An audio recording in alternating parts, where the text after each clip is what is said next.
چودھری انوار کی جو حکومت ہے وہ ہائبرڈ طریقے سے آئی تھی. آپ سمجھتے ہیں کہ چودھری انوار کی جو حکومت ہے وہ کسی اور نے بنائی, اور اب جو حکومت بنی ہے وہ کس نے بنائی ہے؟ دیکھو تھوڑا سا ڈفرینس ہے. اچھا, تھوڑا سا ڈفرینس ہے کہ چودھری انوار الحق صاحب جب بنے وزیر اعظم تو پی ٹی آئی نے بھی ووٹ دیا ان کو.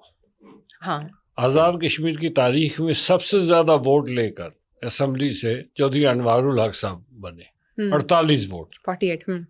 اب مجھے بتا, کوئی سمجھا دے, ایک آدمی جو دوسری بار اسمبلی کا ممبر بنا ہے, اسپیکر ہے, وہ اچانک اس کو 48 ووٹ پڑ رہے ہیں. میں بھی دے رہا ہوں ووٹ, مسلم لیگ کا صدر, مسلم لیگ کی پارلیمانی پارٹی, پیپلز پارٹی کی بھی پارلیمانی پارٹی ووٹ دے رہی ہے, پی ٹی آئی بھی ووٹ دے رہی ہے. اسد کیسر صاحب اور وہ خٹک صاحب, وہ دونوں مظفر آباد میں موجود تھے, اور آپ نے پی ٹی آئی کے سب تمام کو کہہ رہے تھے ان کو ووٹ دیتے.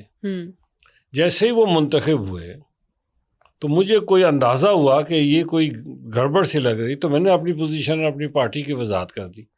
میں نے کہا جی کہ میں نے تو چودھری انوار الحق صاحب کو اور میری پارٹی نے ووٹ دیا, ہم نے پی ٹی آئی کے کینڈیڈیٹ کو ووٹ نہیں دیا, اور اس کی وضاحت انوار الحق صاحب کو خود کرنی چاہیے.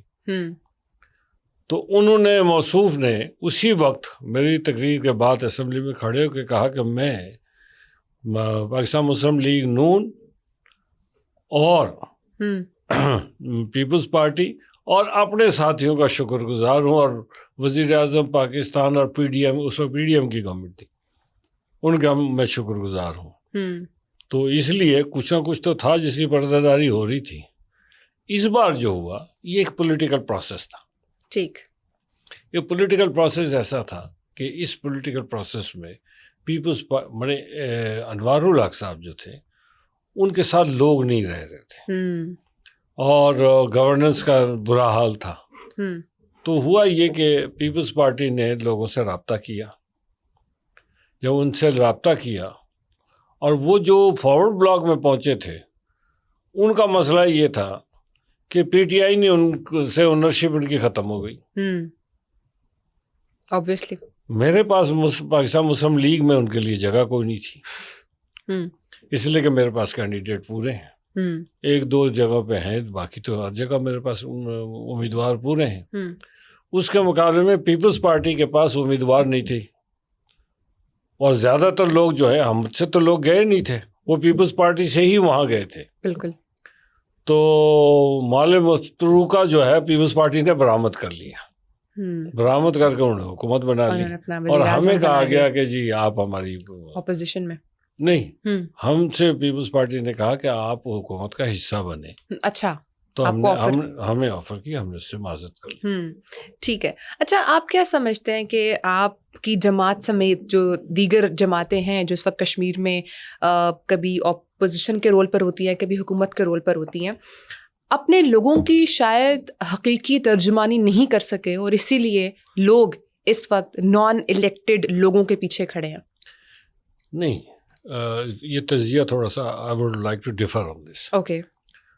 لوگ آج بھی ہمارے الیکٹڈ لوگوں کے پیچھے کھڑے ہیں, ایسا نہیں ہے. لیکن ہوا کیا, ہوا یہ جوائنٹ عوامی ایکشن, میں اس پہ آتا ہوں. ہمارے جب پارٹی بننے جا رہی ہے وہ, جی جو بسم اللہ کریں گے, ہم تو خوش ہوں گے کہ پارٹی بنے. بنیادی طور پر یہ ہوا کہ انوار الحق صاحب جب بنے تو اس وقت یہ تاثر قائم ابتدا میں ہمیں بھی تھا. اچھا, کہ جی یہ 3 پارٹیوں کا الائنس ہے. ایک forward block of P T I, Pakistan peoples party and Pakistan Muslim league Noon. 15 دن کے بعد انہوں نے کہا نہیں ایسا نہیں ہے. انہوں نے ڈائنامکس گورنمنٹ کی چینج کر دی. انہوں نے کہا یہ جو ہے یہ ایم ایل ایز کی حکومت ہے. اب جب ایم ایل ایز کی حکومت آئی تو ایم ایل ایز کی حکومت, میں تو ایم ایل اے ہوں اپنے حلقے کا, لیکن 7 والے حلقے میں تو میرا امیدوار ہارا ہوا تھا, یا جو ہرایا گیا تھا. اب اس ڈبیٹ میں ہم جاتے نہیں ہیں. ٹھیک, ہارا ہوا تھا. میں یہاں پہ, میرا کارکن یہاں پہ تو میرے ساتھ اکوموڈیٹ ہو رہا تھا, لیکن دوسرے حلقے میں وہ اپوزیشن میں تھا. اسی طرح پیپلز پارٹی کے بھی لوگ تھے, تو دونوں مین پارٹیوں کے کارکن جو تھے وہ مختلف حلقوں میں اپوزیشن میں کردار ادا کر رہے تھے، اور جس کی وجہ سے چھوٹے چھوٹے ایشوز جب پیدا ہونے لگے اور رائٹ ٹائم رائٹ ڈیسیجن جب نہ ہو تو ایشوز پیدا ہوتے ہیں. ٹھیک. آزاد کشمیر میں ایسا ہوا اس زمانے میں، آپ نے شاید یہ 2023 کی بات ہے، آزاد کشمیر میں آٹے کی جو قیمت تھی سرکاری وہ 3150 روپے من تھی. اچھا. پنجاب میں اس سال فصل کم ہوئی، پنجاب میں آٹا جو ہے وہ 6500 روپے من بک رہا تھا، ڈبل آف دیٹ. تو وہ تو انہیں منشیات کی اسمگلنگ سے زیادہ پیسے کمانے لگے وہ اسمگلرز، جنہوں نے آٹا کو آزاد کشمیر سے اٹھا کے ادھر کے پی کے میں اور پنجاب میں، چونکہ ہم ایڈجسٹنٹ ٹو کے پی کے پنجاب ہیں، اور مانسیرا، ایبٹ آباد کا ہماری بیلٹ، جی آپ کی بیلٹ، تو یہ سارا ایریا جو ہے. میں نے اسمبلی میں سوال اٹھایا، میں نے کہا بھائی یہ کیا بات ہے، گورنمنٹ کے فنکشنز ٹھیک نہیں ہے، اور آٹا ملنا چاہیے لوگوں کو سرکاری ریٹ پہ، وہ نہیں مل سکا. جس سے ایک ریزنمنٹ شروع ہوئی. جب جس کے گھر میں روٹی پکنی ہے، 10 لوگ کھانے والے ہیں، اس کو آٹا ہی نہیں مل رہا. پھر یہ ہوا، بعض لوگوں نے ہمیں کہا کہ جی چاول کھا کے تو ہمارے بچے بیمار ہو گئے. اب یہ ویسے کشمیریوں کو پسند ہے چاول بہت. نہیں، کشمیریوں کو پسند ہے لیکن 24 گھنٹے تو نہیں چاول کھا سکتے. ایگزیکٹلی. تو دوسری بات یہ ہوئی، اسی دوران ابھی یہ فیز چل ہی رہا تھا کہ ہمارے پاس جو بجلی کے بل آئے اس میں لکھا گیا فیول ایڈجسٹمنٹ چارجز. اگر میرے گھر کا بل 2000 روپے آتا تھا، اچانک وہ 10,000 روپے آیا میرا. اسی طرح جس کا 500 آتا تھا اس کا 5,000 اس کا 5,000 گیا. تو وہ سب نے شور ڈالنا شروع. پھر میں نے اسمبلی میں یہ مسئلہ اٹھایا، تو اس کا فائدہ اٹھاتے ہوئے تاجروں نے ایک ایجیٹیشن موو کی، اور پہلے میں نے گزارش کی کہ پیپلز پارٹی اور مسلم لیگ کے کارکن جہاں پہ تو ان کا ایم ایل اے نہیں تھا وہ ان کے ساتھ شامل ہو گئے. اوکے.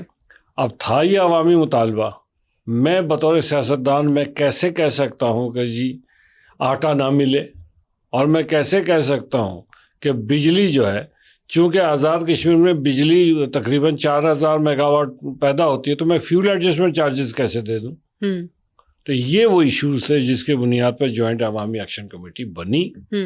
پھر وزیر اعظم پاکستان شہباز شریف صاحب کا میں مشکور ہوں، انہوں نے ان دنوں بہت شفقت کی.